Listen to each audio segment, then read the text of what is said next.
Please be seated. The record will show the presence of the jury, the defendant, and all counsel. Mr. Martinez, you may continue. Ma'am, Exhibit 448, we were talking about this message there. Do you see that? Yes. Then if we turn the page, or a couple of pages, we see the same message there, right? Yes. You don't know how that got there, do you? No. Ma'am, in this case, you actually are biased in favor of the defendant, aren't you?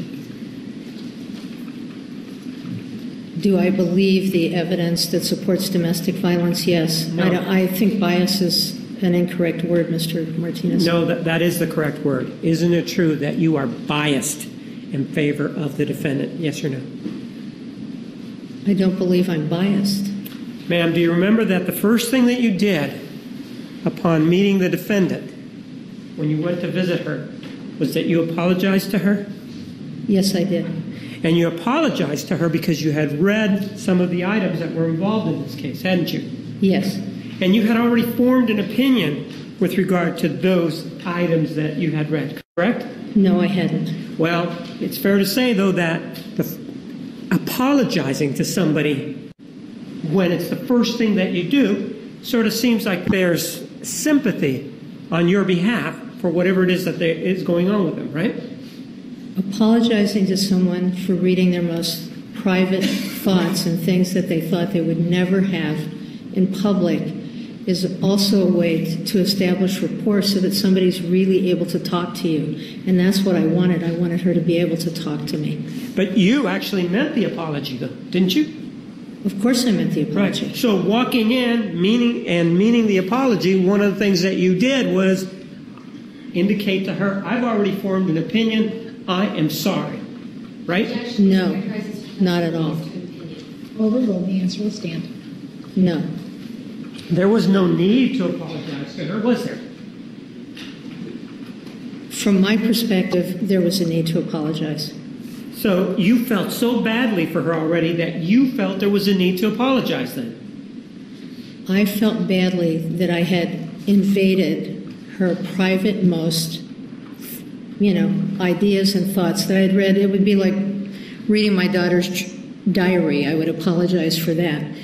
I did that because I genuinely meant it, but I also did it because it's a way for her perhaps to trust me and to be able to tell me things that she might not tell me otherwise.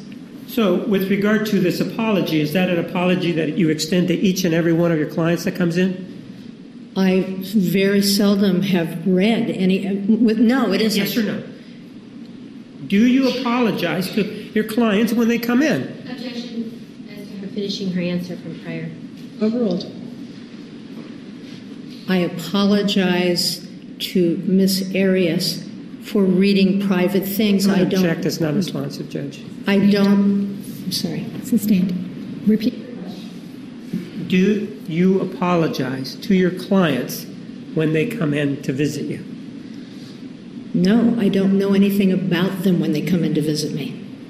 Ma'am, the answer is yes or no. You don't apologize. It's not a complete answer, Mr. Martinez, and it's not a truthful answer, Mr. Martinez. So what you're saying then is that you can't tell us if you apologize to your clients when they come in, or you can? I tell you that I don't because I don't know their stories and I haven't read their private journals and I haven't read their private thoughts. And so I have no reason to apologize. And knowing that you had read these thoughts, you felt so bad that you felt compelled to say you were sorry to the defendant, right? I felt badly that I had read things that were never intended to be read by someone else, yes. And feeling badly affected the way you viewed the defendant, didn't it? No, it did not. Well, if you feel badly about it, doesn't that mean that she's already got a little bit something on her side? It means that I have apologized. It does not mean that I'm going to. I've apologized to clients if they've misunderstood what I said, but it doesn't mean I'm going to change the way I work with that client. I'm not asking you whether or not you're going to work with that client. And the people that you work with, you are treating them, aren't you? Yes. You weren't treating the defendant, were you? No, I was not. There was no need to apologize if you're just going to assess it, is there? My judgment said that would be something that I would do. Where is it written in the rules, ma'am, or in any volume, anything that you can point me to, that you can say to me, when you first meet with a client in a forensic setting, you should apologize to them? Objection argumentative.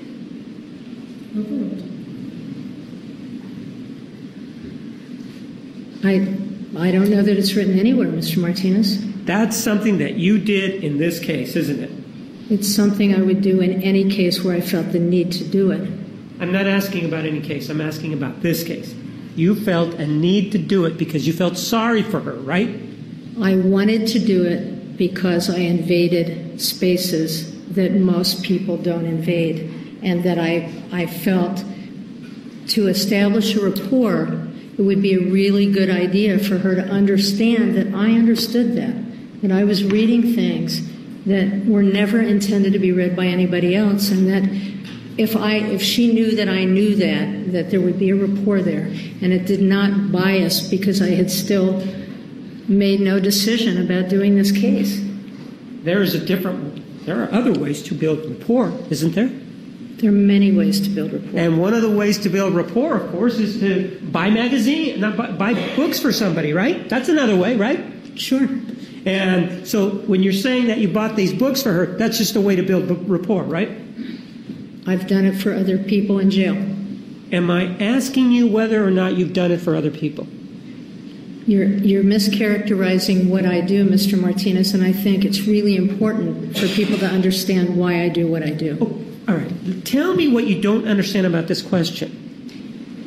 Isn't it true that you bought some books for the defendant when she was in jail, correct? Yes, it's true. Isn't it true that this is the same defendant that you apologized to? Yes. Isn't it true that in order to build rapport with this defendant, you could have done other things, correct? There are many things you can do. You don't stop building rapport because you do one thing. I'm asking you, as a substitute for the apology, isn't it true that you could have built rapport a different way? I suppose. Well, didn't you tell us that humor was a way that you use in these domestic violence cases? Isn't that what you said? If I walked in and made a joke with Miss Arias when I first met her, Mr. Martinez, that would have been so inappropriate and so counterintuitive to building rapport. I'm not asking you whether or not you should have told a joke. Didn't I use the word humor, not joke? How do you do humor when you first meet somebody who's been in jail for 4 years? Ma'am, you're the person that's conducting the assessment, aren't you? Exactly. And so I get to decide how I build rapport, Mr. Martinez. And that's right. But one of the things when you come into court, you get to decide what you do, but you also get to be questioned about it, right? Exactly. And one of the questions here is, why is it that you felt so strongly about her, that you felt the need to coddle her by giving her books and apologizing? Objection argumentative mischaracterizes her testimony. Sustained. Why is it that you felt the need to do that? Same objection. Overruled. Then vague. I'm sorry? Objection is vague then. Why did you feel the need to do that? Do what? Overruled.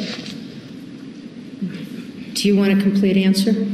I want an answer to my question. Which, Why did you feel a need to do that when you could have established rapport some other way? I felt that was a respectful way to talk to Miss Arias, as I do with anybody I work with. I find a respectful way to make a connection with them. I think it's important, and I think it's important for people to see that you have respect for them, regardless of what they're accused of, regardless of what they've done, that there is a respect that's basic to a human being. So I chose that way to do it. It was not something I had planned, Mr. Martinez. It's something that happened when I was there. I hadn't given it thought. I hadn't, said, gee, this is what I'm going to do when I see Miss Arias. I'm just going to apologize. It was something that I did when I was there. And when I purchased the books, And remember, That's I've been... just beyond the scope of the question. No. To make initial response. When I purchased the books for Miss Arias, remember, I've been on this case for a year and a half. So during that time, I did that, and I've done that for other clients. I've done that for other people in jail because jail is boring, and jail oftentimes doesn't give people the opportunity to have their mind stimulated. And I've actually done it with people I don't know who've written to me from jail.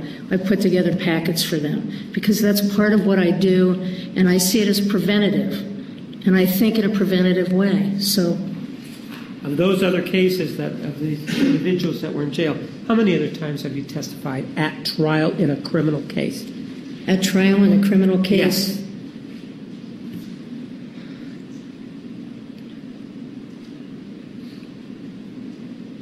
I've testified. I want a number. I know you do, but I'm not certain. I wrote down how many I testified altogether, which is 18. This will be 19. Some of those are in family law. In murder cases, I've testified twice. I just want a number. I don't want you to give me a free flow of expression. I'm not exactly sure. I would say it was less than 10. And in those 10 cases where you testified in criminal trials, ma'am, of those, did you apologize to every one of those people before you went, as soon as you went to see them? I didn't read their most private. They were different. They were different. There's different reasons, Mr. Martinez. It's very different. You approach people the way I've done different things. I've reduced my fees in one of those cases because I knew that people didn't have a lot of money. So I do different things in different cases, Mr. Martinez. That's the way I work.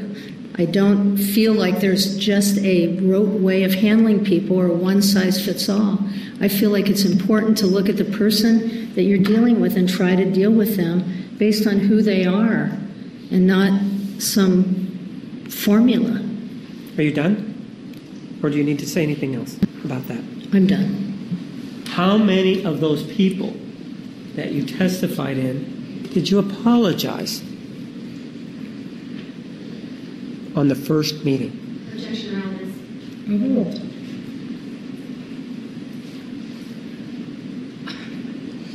I don't know. One of them was 29 years ago. One was 27 years ago. I don't know if I apologized or if I didn't. I honestly don't. My first case was 84, and I remember going in and meeting with her in jail, and I don't know if I apologized. I can't imagine I did. All you have to say is you don't know. You don't know? Is that what you're saying? I would say unlikely because the circumstances were different. So this is a different case where you could have shown respect a different way, right? This case? Yes. This case seemed to me that was a really good way to show respect at the beginning. I understand that that's what you say that you wanted to accomplish by apologizing, but there are different ways of showing respect, aren't there? Sure. You could have sat across from her and began talking to her about what happened in a very respectful way, couldn't you? I did that. Well, you could have done that, and that way that would have shown her that you were respectful, right? Yes. And in fact, you told us that 90% of all communication in a clinical setting is nonverbal, right? Yes, I did. I'm really sorry I said that, I guess. Or no. Yes, I did tell you that. So if you really wanted to show her the respect and show her that you were going to do this in a respectful manner, if 90% of the statements are nonverbal, you didn't have to say anything at all, did you? Objection recommended. Overruled. Untrue. So you felt that with regard to apologies, those are the only exceptions to your 90% rule. No, that's not what I said. Well, you did make the statement about the 90%, right? 90%, and generally speaking, you start by talking with somebody and connecting with them before they have a context to even assess your body language.